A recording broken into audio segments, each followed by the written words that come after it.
Okay, welcome everybody, and good morning or good afternoon, depending on where you are. It's a real pleasure to be here to welcome you all to our webinar today. This is a JR one focusing on using Nielsen data from the Kilts Center for advertising research.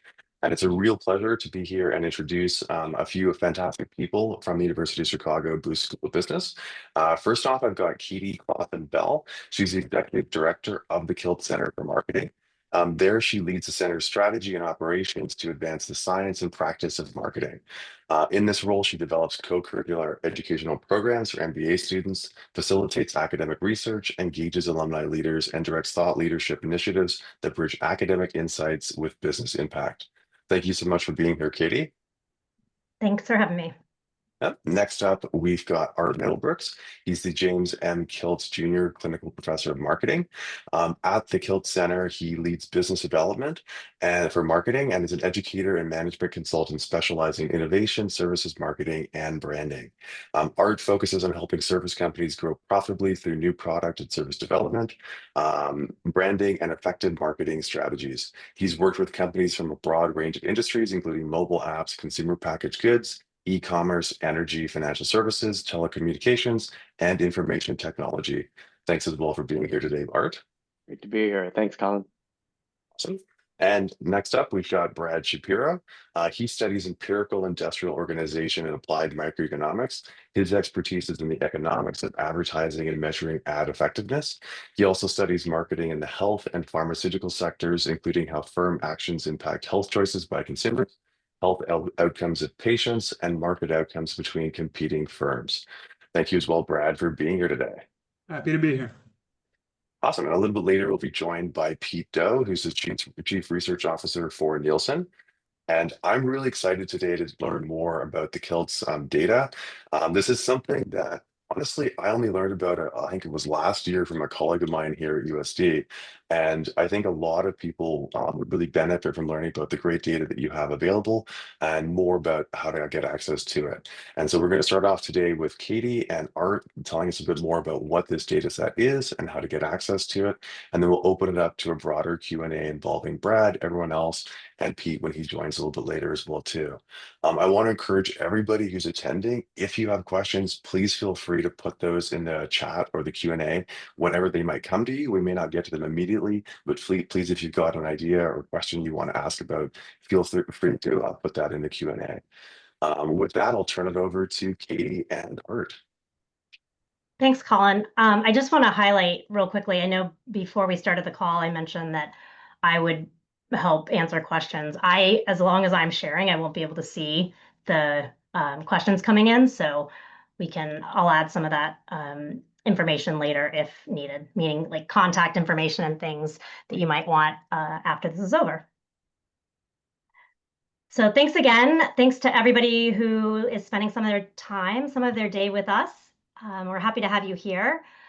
So I'm going to launch into what is really kind of the big reveal here of how to use data from Nielsen, so ad intel data, so specifically advertising data from Nielsen in academic research.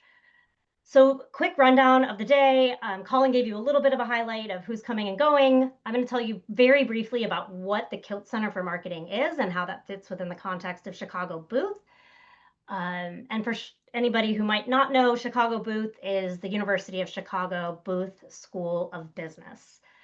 I'll turn it over to Art. He'll talk a little bit about the ad intel data, give you some specifics about what those entail. I'll take back over and talk about pricing, policies, processes, procedures, etc. And we also have some some research inspiration and mention of some of the other data sets available to academics from the Kilts Center. So with that, I mentioned we're the business school at the University of Chicago. And from a marketing perspective, the school, what kind of differentiates Booth from other B schools is our unique approach to marketing, specifically using theory and data analyses, making evidence-based decisions, and using data again to kind of evaluate and revise approaches and so forth based on the outcomes. And so it's sort of this cyclical process, but it's the scientific approach and multidisciplinary approach to marketing that is special to Chicago Booth. The Kilts Center specifically is one of many research and learning centers, research insight centers at the school. And our focus is on marketing specifically. So we promote and support many things under the umbrella of marketing, marketing management, and both the application and study of marketing and related topics. One of the key pieces of what we do at the Kilts Center and what's really relevant to all of you on this call is that we disseminate academic data for academic use. So we have relationships with data partners, including Nielsen. And with those data, we keep this archive longitudinal so that you can do longitudinal research. So the archive for the ad intel data, it actually dates back to 2010. Some of our data goes back even a few more years than that. And so we have these data across a long period of time, which really makes gives a lot of opportunity for these for various research topics. The other key piece of what our data dissemination does is we are here to help academics replicate work, right? So the availability of these data mean that everybody sort of has we hope, relatively easy access to data so that they can replicate, challenge, et cetera. So this is sort of our contribution to the academic community. With that, we have 245 different institutions around the world who are subscribed to these data. And by data, I'm talking about the archive broadly speaking, the Kilts Center archive broadly speaking. 143 of those are US based, so a little bit more than half, and many international institutions are subscribed to use these data as well. We have more than 2,000 active researchers. Not quite 50% of those active researchers are PhD students and postdocs. So this is important just because I want to call out that this is a good opportunity for these audiences, specifically these students and postdocs, to use these data for novel research that can be really helpful to their career. And then lastly, I'll mention that we have, of those 2,000 active researchers, about a quarter of those are using the ad intel data for their research. So with that, I'm going to turn it over to Art, and he'll tell you more about the ad intel data. Thanks, Katie. Yeah, I'll just be a kind of a quick overview of what's entailed in the Nielsen ad intel data, and then definitely happy to take questions. So it's US advertising data that tracks advertising activity across a number of different media types. And on the next slide in a moment, we'll go through exactly what are those media types, but it includes both TV as well as online and offline media types as well. For the TV media types and for local radio, it also includes program ratings, so an estimate of how many people saw that ad. As Katie mentioned earlier, it's longitudinal, starting back with the year 2010 and currently through 2023. And then Nielsen gives us permission to update the data annually with roughly a 2-year lag. So for example, the 2024 data will be released in the first quarter of 2026. Next slide, Katie. What are the media types which there are ad occurrences? You can see it's a rich set of national TV, including not only network and cable TV, but also Spanish language TV and a growing media type of streaming TV. Local TV and digital, which includes both display and video, paid social and search. We've got radio ad occurrences, several different print types, including magazine and newspaper and Sunday supplements, cinema data, ad data, and outdoor as well. So there's a rich data set of different types of ad occurrences. And I think probably the most widely utilized have been the TV media types, both national and local TV by academics to date. Next slide, Katie. I think importantly, for the TV media types, most of the TV media types, and for local radio, you can calculate gross rating points, so program ratings. So the data are enclosed in Nielsen Ad Intel to be able to make those calculations. The formula is a simple one for GRPs, gross rating points, just impressions divided by universe estimates. And so the impression files and UE files are available for all of the national TV media types, most of the local TV media types, and local radio. So you're able to calculate program ratings with the Nielsen Ad Intel data. Next slide, Katie. The data are set up in a relational data model structure. So for each of those media types are ad occurrence files, call those fact data.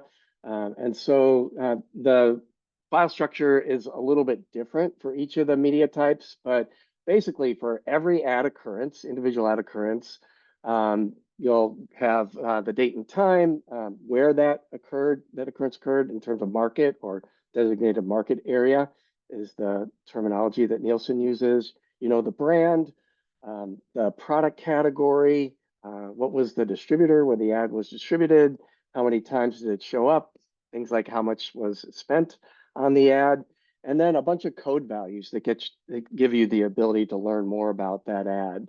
And so the fact data or occurrence data think of it like for each individual ad occurrence, we have information about that ad. Then there's a bunch of lookup data. We call those reference data files to learn more about any of the code values that were in the occurrence data. So if you want to know what is the brand, in the occurrence, there might be a code for that brand, but in the reference file, the brand reference file, you'd be able to look up and find out the text description of what that brand is.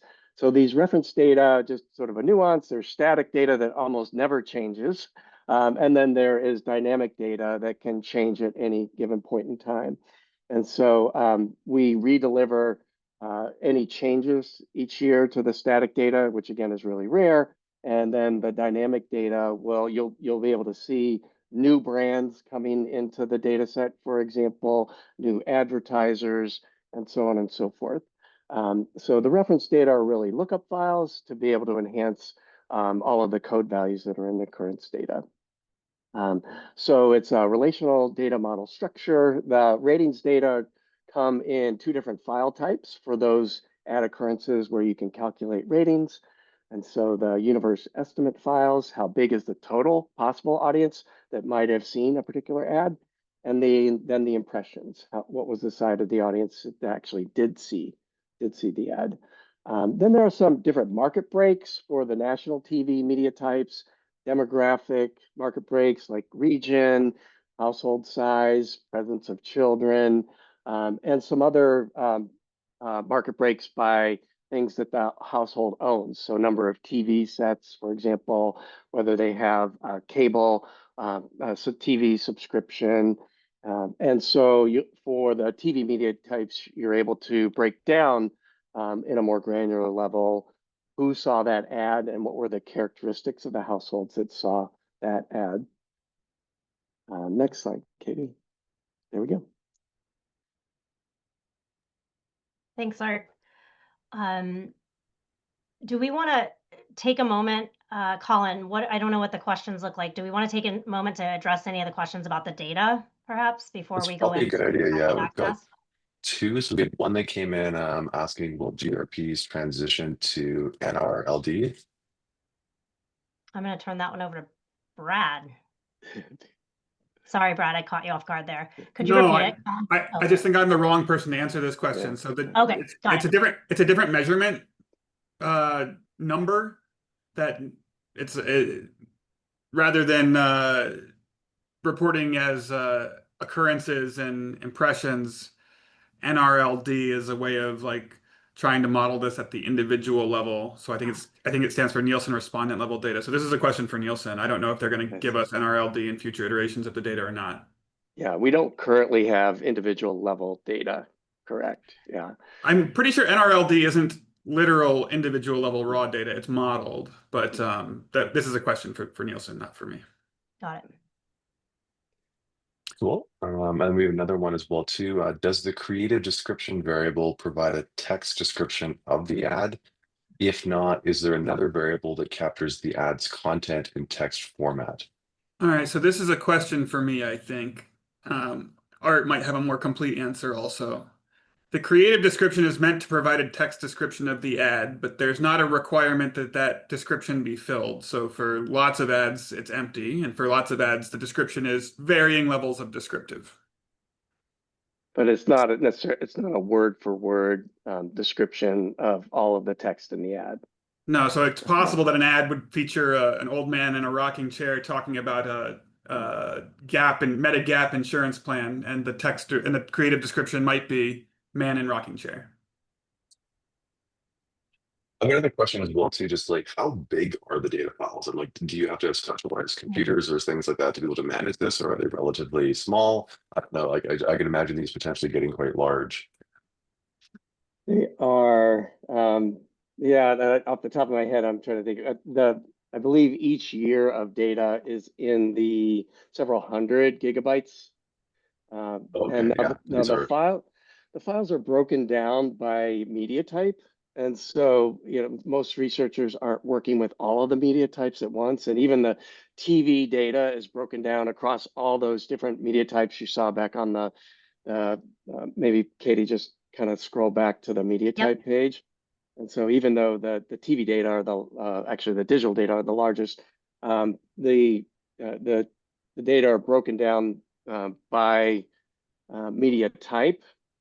And I think in most recent years, we're now the data files are by month as well for media type.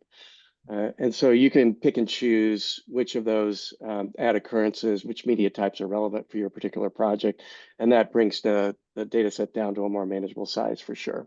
You can do even better than that if you're not studying every single product category that's ever advertising. So if you're only studying one set of brands or one set of categories, you could only load in one of those at a time, and that saves you a lot of space.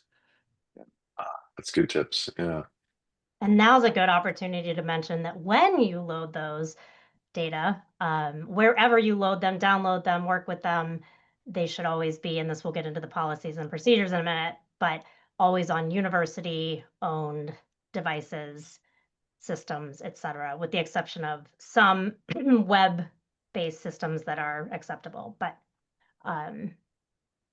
yeah, so that's, Colin, are there other questions about the data? Nothing so far. Nothing. People can definitely, add in questions if they have any other questions at this point around the data, or of course otherwise. Yeah.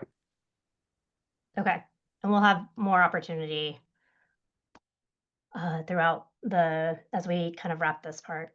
So I'm just going to go into some of the details of how do you get access to these data. Really important is that the purpose of the Kilts Center and the data archive that we have, our charge is to distribute these data to academic researchers. And to define that more specifically, we're talking about tenure-line faculty, PhD students, and postdocs who have supervision ultimately and sort of endorsements from those tenure-line faculty. And those are from accredited academic institutions. So we have different criteria, but those are the primary details of who in fact is eligible.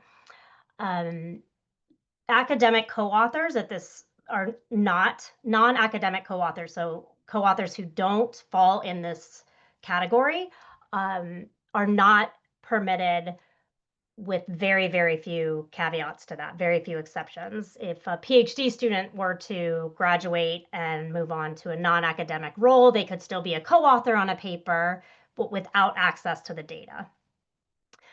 So in terms of pricing, there's two different ways to set up a subscription. One is at the individual level. So this would be for schools where there aren't a lot of interested parties. So one faculty member, again, tenure-line faculty member, can request this subscription, and that faculty member, she or he may have up to 2 PhD students or postdocs, but 2 people that they are supervising. For those individual subscriptions, it's $1,000 a year with a minimum of 3 3-year commitment, and that's really designed based off of the timing it takes approximately for somebody to get up to speed with the data, do their research, etc. The other option is an institutional subscription. So this has no limit to the number of faculty and/or PhD students and postdocs using the data. The price range, there's a range. It's an annual renewal expectation. That doesn't mean you are committed each year that you pay. The range starts as low as $2,400 a year, up to $4,000 a year for the ad intel data. And the pricing is adjusted based on kind of the size of the program. And the way we really more specifically design this is that if a research institution has a graduate level program if they have a PhD program, then they would be expected to pay the $4,000. If there's if they only have graduate programs at the master's level, that's one tier down. And then at the $2,400 level a year, that's a college basically that does not have any graduate level programs. So there are sort of adjustments made according to those kind of criteria. We had a couple of questions on that, Yep. Katie. Sure. We had one about can a clinical associate professor doing research in the area have access to the data? Unfortunately, the limitation is on tenure-line faculty only. Okay, and I'm guessing just coming from Nielsen, right, in terms of your agreement? Yeah. Right. So all of the the policies are in place according to our data sharing obligations. Right. If they had a co-author who was a tenure-line faculty, would they be able to work on a project if the tenure-line faculty had access to it? Is that okay or no? They could not have access to the data. They could Okay, be but a co-author on a paper without access. okay, that's good to know. Yeah. We had another question as well too. Does the data include ratings information for each program the ad is placed in? That was a little bit garbled. Could you say it again?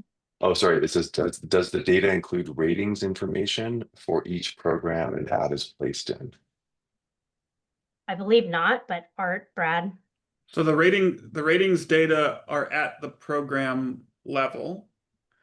Whether or not there are ratings for every program that has ever existed, there's a number in the ratings file for each one, but like how they're measured varies a little bit depending on the type of market it is.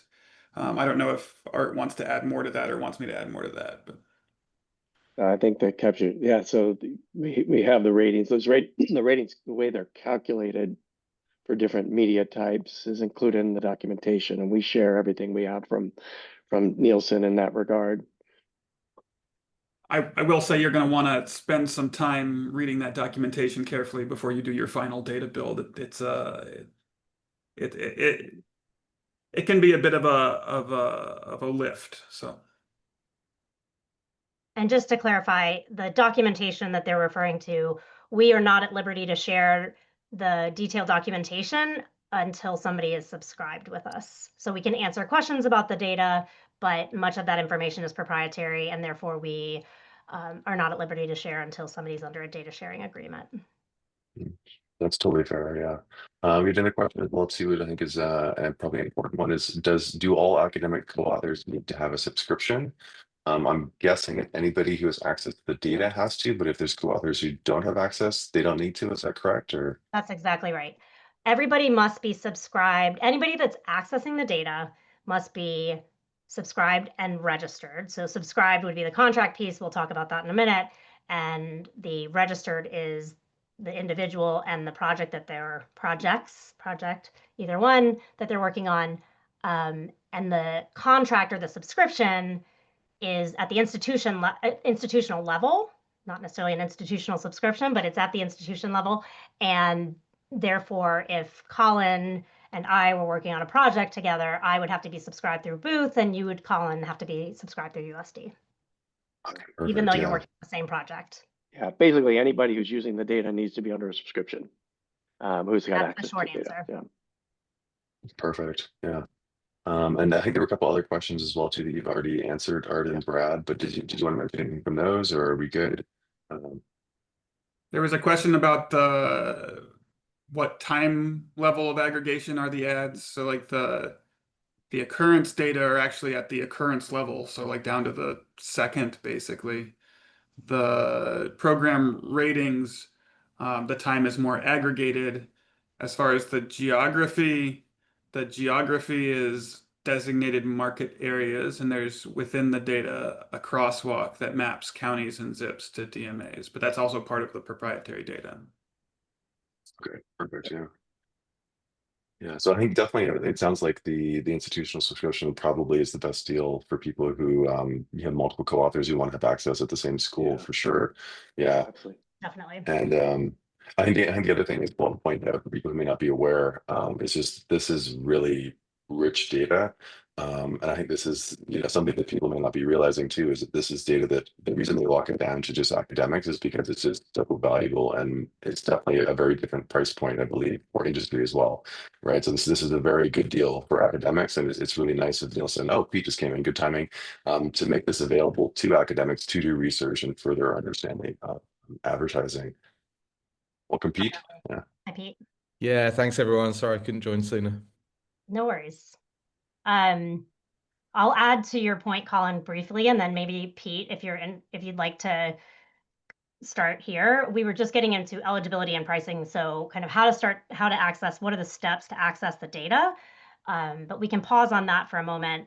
But Colin, to your point, and Pete, you can elaborate on this. Yes, these data are definitely at a very accessible rate for academics compared to what you might pay at a corporate rate. And add to that the Kilts Center and Chicago booth, the University of Chicago, we subsidize the operations to continue to be able to continue offering these data, annually, and providing those updates. So Pete, I'm going to leave my slide up if that's okay, because it's just a few extra steps to, and I don't want to end up messing it up. So I'll turn it over to you, Pete. Thanks for being here. Yeah, that's absolutely fine. Leave a money slide up. Makes There you sense. go. All right, we'll go here. And yeah, great to be here. I say apologies I couldn't join sooner. And thanks everyone for joining this webinar. And I was talking to Andrea on our team not that long ago, and it's amazing to me that we've been working with the Kilts Center now since 2009. I remember when that started, and since then I've left Nielsen and come back, and I remember coming back and the relationship was still going. I was delighted that was the case. So I think it's been a really useful and fruitful relationship for academics who've been able to access our data at an affordable rate, but also useful for Nielsen, and it's part of our sort of commitment for data for good, where we can make our data available and hopefully generate things that we wouldn't be able to do ourselves, whether that's because of political reasons or more likely just because of time. And so it's been a huge amount of sort of work done with the ad intel data that we've been supplying to Kilts, and some really interesting studies that have come out of it. I'm just going to like look at a list actually that Andrea gave me earlier. Just some examples of things like how media consolidation affects the news you see. That's so important these days. We're all getting news in very different ways from how we were a few years ago. Things about the Super Bowl, how it attracts investors as well as customers, how political ads affect commercial advertising, the interaction between those two. How drug companies benefit when their rivals advertise. It's all really interesting, fascinating stuff. And I think maybe my favorite, why craft breweries may strategically under-advertise, something that would never have occurred to me. So just some examples of just the range of things that have been done. And this is just in the last few months or so. I believe we have over 500 active users across more than 100 institutions. That's US and international. That's just say not something that we would have been able to support on our own. So very grateful to the Kilts Center for that. And then, of course, we're here because of the relationship with the Journal of Advertising Research. I'm a board member of the ARF on behalf of Nielsen, and delighted to be to see the coming together of this relationship between Kilts and the Journal of Advertising Research. Nice to see you, Colin, as well. We're seeing each other a lot these days, and that's great. Look forward to seeing you in an hour or two as well. But overall, yes, this has been a very successful relationship with Kills, one we're very proud of, and looking forward to seeing how it develops with JAR on board. So we're delighted to have all of you here and to make this hopefully more available to people and grow the awareness as well. I think we had a couple more questions that came in as well too. There's one I think which might be best suited for you, Kim. Does an author need to remain subscribed to the data sets even if they're no longer actively using the data, but a paper based on the data is under review at a journal? So yes, if you are, again, kind of the most specific and most important, I guess, point is that if you are using the data, you must be registered. You should not have, when you deactivate, or you must be registered and active. When you deactivate, we require that you destroy any copies of the data that you have, and therefore it's your obligation to stop using the data and delete all copies of those data. So if you are under review and resubmit, then yes, you would need to, if it involves working with the data again, changing your analyses, you could resubscribe. I think a lot of people really leave their projects open and don't deactivate until they have published, if that's where they're headed. Right. I mean, to be honest, it would make sense to do that just because my luck, I would deactivate and then there'd be a question to have to rerun the analysis or something later and I'd have to reactivate anyways. So yeah. I'm guessing as well too that, because of that lift that Brad mentioned in terms of just learning the data, that is probably the case that you're hopefully going to use it for multiple projects and multiple papers. Is that something you see happening as well? Yes. In fact, Pete named only just a couple of the papers that Brad has written using these data. Brad, I don't know how many have you written using these data? 3, 4, something like that. Yeah. Awesome. Yeah. We had someone praising the price point, so thank you for pointing that out as well. That's awesome. And then I'll go back to that question we had potentially for Pete of will the GRPs transition to NRLD in the data set? Maybe, I don't know if Pete knows or not, but we thought you might be best poised to answer that. Yeah, I think the simple answer is yes. We're moving towards big data being the sort of currency of record in the US, and when that happens, then logically that's what you would see in the data. And then we have another question. I think you might have been answering that one, Brad, or did you want to mention that? And So I'll do my best. It's been a while since I've looked at these raw files. So the question is about whether the ad impressions vary with the order in which each ad is presented during the same program. So I think that the question amounts to if it's like the first ad in the pod versus in the middle of the pod, can we see differences? My recollection of the data I saw was that the program ratings are not so fine, and they're at the program level, not at the ad level.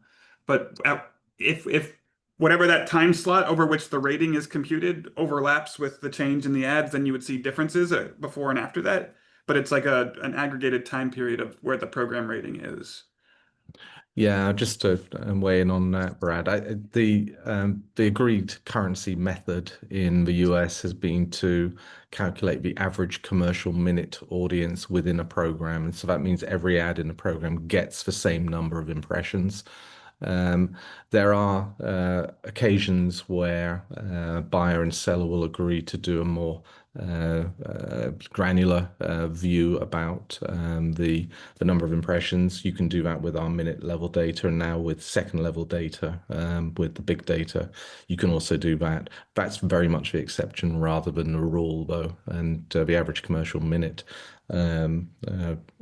approach is really what's been used in the US for many, many years. Varies in other countries, of course, but we're talking about US data here, of course. We had a question earlier from the when people registered as well too about how this data differs from Kantar or the Vivex data. I don't know if you want to speak to that or not. And also, how does it fit in with the other Nielsen Kilts data? Maybe you're getting to that later, Katie. I don't want to jump the gun on that, but I just wanted to bring those up. Yeah. I can address to some extent, how do they connect with other data sets, but let's start with the first one. So Sorry, somebody want to talk about? I've used both before, but the last time I used Kantar data was a decade ago. So I think when I last used the Kantar data, the main difference was Kantar didn't have program ratings and the Nielsen did. They both had occurrences, but they didn't both have program ratings. Nielsen had program ratings. Yeah, I was just going to add as well. I think in some cases there's commonality between the two in some international markets, if memory serves.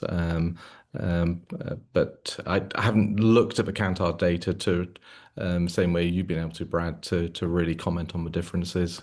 And you know, we tend not to talk about competitors' data anyway.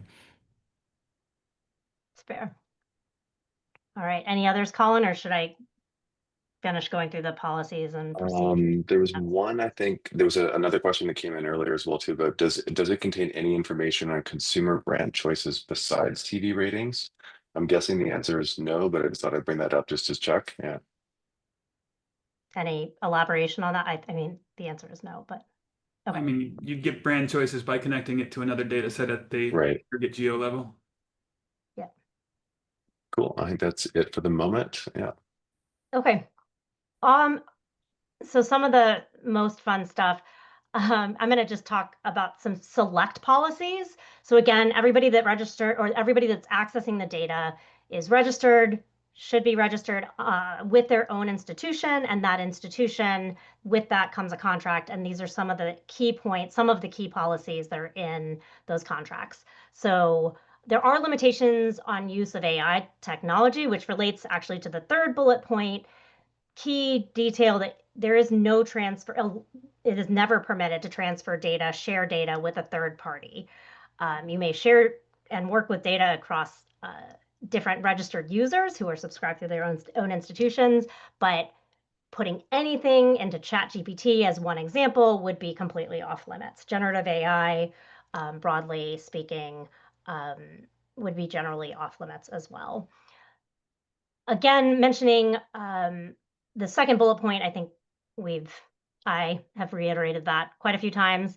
I did mention earlier on the call that storage, when you download these data, you are obligated to save them or use university-owned managed device, hardware, etc. There are some web hosting services that are allowed, and we, in the contract, provide, and on our website, provide the details of what's acceptable in terms of level of privacy and security, etc. There are the only limitations in terms of what you can research would be, it's not really it's not on what you can research, but if you are looking at topics related to antitrust, collusion, anything violations of law and so forth, you cannot reveal or make it possible for a reader of your findings to understand or make out who those companies, brands, manufacturers would be. So these data are not here to take anybody to court. In fact, any kind of consulting purposes completely off limits. And again, these are for academic use and not as weapons. Submit all papers. So there is a requirement. There are two sort of pieces. One that, and I'll talk about it in a minute in terms of the process, everybody is required to go through annual updates, even if you don't have any changes, what you think of any changes to your project. But on an annual basis, you have to check in, say, yes, I'm still working on this project, or it's still active. And at that time or any time in between, you can submit papers, presentations, anything that's going to you would consider public dissemination of your findings. Those have to go through our process at the Kilts Center, where we have somebody take a look at those and make sure that you're meeting all of the you're compliant ultimately. And one of those key points of compliance is making sure you have the proper documentation, the citations in all of your findings. Again, these are things that are available on our website. And then again, will be available for anybody who subscribes. Just on that last point, I'm guessing Yep. that the goal is not to you necessarily like approve or check what people are necessarily saying, but just to make sure that they're not revealing anything proprietary or breaking any of the rules of the contract. So, but you're not there to like vet their research or things like that, right? Absolutely not. Both. Yeah. So when you register, and I'll mention this in a moment, when you register, we're going to ask you not just who you are, and make sure that you are with an academic institution and an eligible user. You'll also provide details about the project. So we have a number of questions where we ask, what are you researching? What is the background on this topic? And some other kind of key questions about your project. So we are really here to help our users, our subscribers. We are here to help sort of protect them from making any mistakes that they, again, related to compliance. It's always ultimately the responsibility of the researcher to make sure that they're in compliance and that they're meeting those, following the rules. We are here as an extra set of eyes that we're doing our part to try and make sure that everybody's work checks out with the policies. Yeah, and I think that's totally fair. Like, to be honest, like every data release we've done previously, it's the same sort of requirements. Like companies want to make sure that the data is not being used against them, Exactly. and it's not being used for non-academic purposes, right? And I think it's just to kind of get a look at what's coming out and to check on things before they actually go public, right? It's always better to have that extra set of eyes early. Yeah. Yeah. So it will, I think from the researcher's perspective, I'll acknowledge it sometimes feels like a lot of hoops they have to jump through, but it is for the sake of this data archive, for the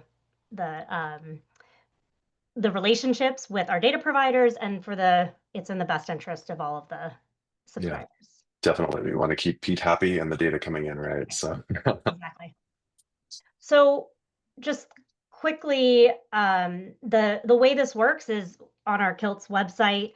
There are a few different places where you can kind of access this, but the first step is you come in and say, I want access to these data. If there's an existing contract at your institution, you'll get notice of that and you request to join that contract. If there's not yet an academic or a contract at your institution, or it's an individual contract and you're not eligible to join that contract, that then is a prompt for you to request a new contract. So that's kind of the first step, and that's in gray here because it happens just that initial time. And then you, as I mentioned, you tell us who you are, what you want to do with the data. We check that out, again, not to make any judgment calls on what's good academic research versus not good. It's really just a compliance check.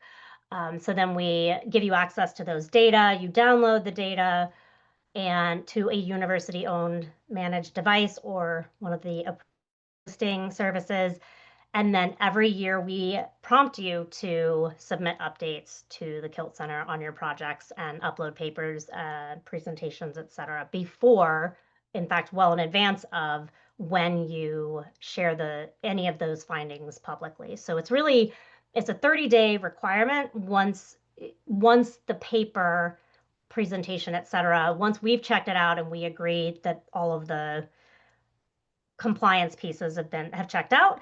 And then at that point, it's a 30-day embargo, if you wish to call it that. Some people call it that, to make sure that Nielsen has plenty of time to review those papers and be aware of what's coming out publicly.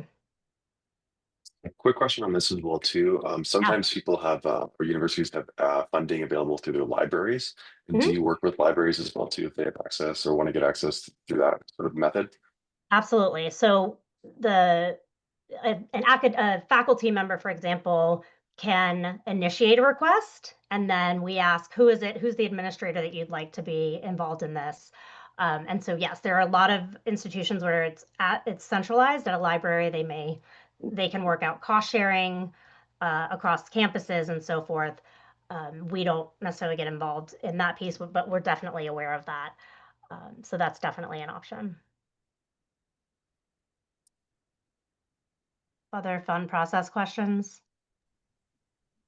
I would Go ahead, say in Brad. response to what Katie said, while we're not policing your papers for quality, we would highly encourage you to produce papers of very high quality. Thank you for that addition, Brad. All right. So with that, we have just a few more slides here, just as some inspiration on, and Pete gave you some of this inspiration by naming some of the topics or titles to some of the papers. These are some of the topics that that these data are a good fit to. And these are representative of papers that we have seen written and that are a part of the data archive. I'm sorry, the paper archive, if you will. For those who are familiar, SSRN, Social Science Research Network, we actually have a specific paper series related to the Kilts Center data archive. And within that paper series, you will find papers written with a wide range of data sets, but the best way to narrow that down to those that use Nielsen advertising data is by keyword searches. So we can provide that URL probably following the call. I don't have access again to the chat at the moment, so can't put that in right at the moment. And then to add on, I'm not sure if any of these align or duplicate what Pete brought up, but this is just another good sort of sample of papers using the advertising data. All of these papers on here are also available on the SSRN paper series that I mentioned. And then we do have some additional data sets at the Kilts Center. We have consumer panel data and retail scanner data. These are from Nielsen IQ. And so the panel data, we have household purchases. So that's people who volunteered to share what they're buying. In addition, sort of complements to that, we have these survey data, both on a variety of different questions around ailments, health, and wellness. That's an annual survey, as you can see here. And then other custom surveys that academics may pay for on their own. Some of those surveys and the related data are available through the Kilts Center. So for example, we have this rich survey of how did people spend their 2008 tax rebates. And so combined with the panel data, you can learn more about what sort of purchases were they making, where did that money go, et cetera. And then the scanner data, these are point of sale data from retailers. These are, somebody asked earlier, Colin, I think you asked about the size of the data. The consumer panel data, reasonable size to download without any sort of special, probably downloadable to most machines, university owned. But the retail scanner data, these are a much larger scale data. So I think it's a 0.5 terabyte a year. These go back to 2006.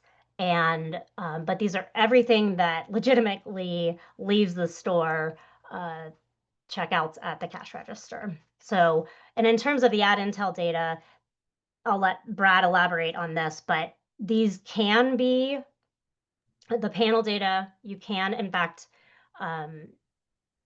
bring those two together using geography, but I'll let Brad kind of expand on that. That's pretty much it. You match the geography. I think the point of sale from retailers gives you down to zip 3, and there's a crosswalk that gives you an approximate match of zip 3s to DMAs.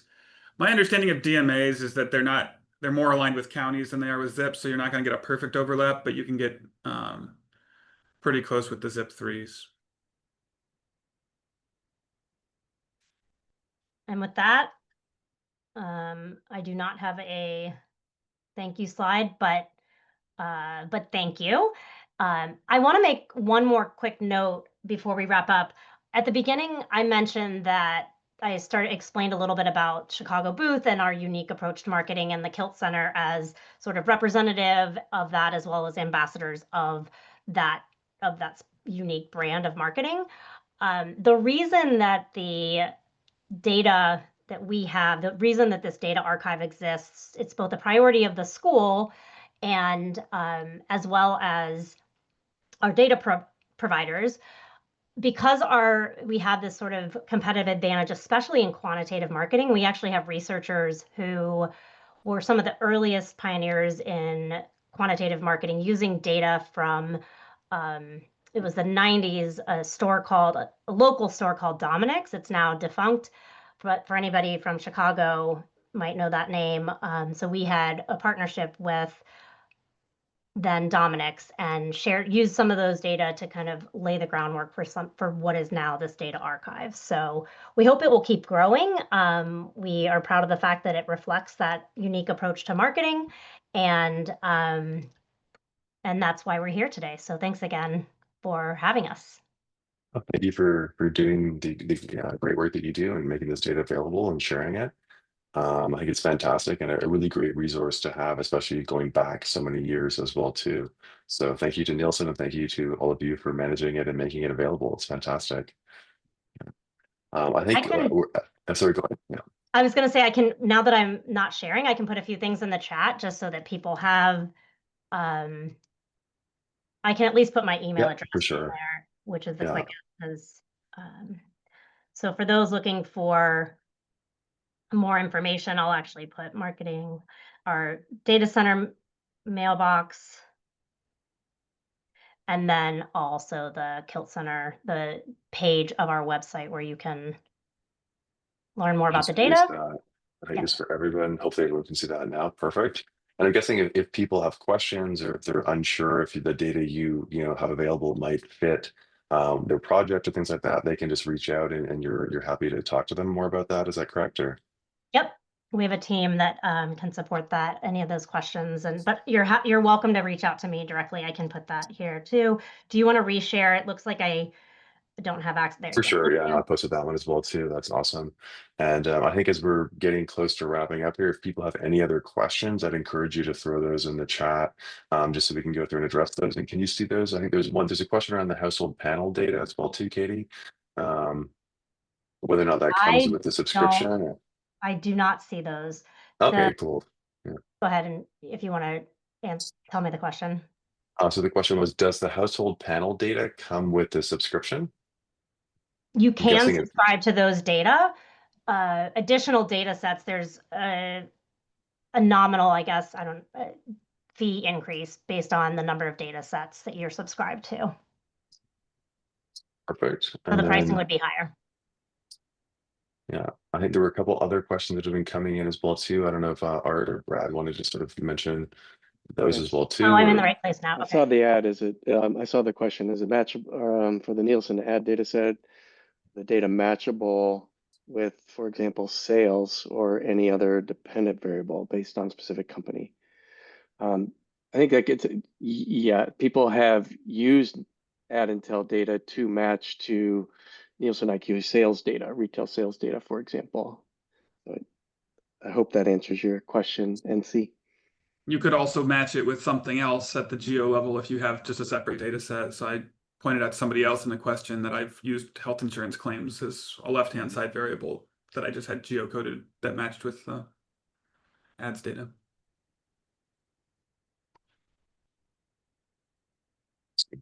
Anything else anyone wants to mention as we wrap up, just in case there's another question or two coming?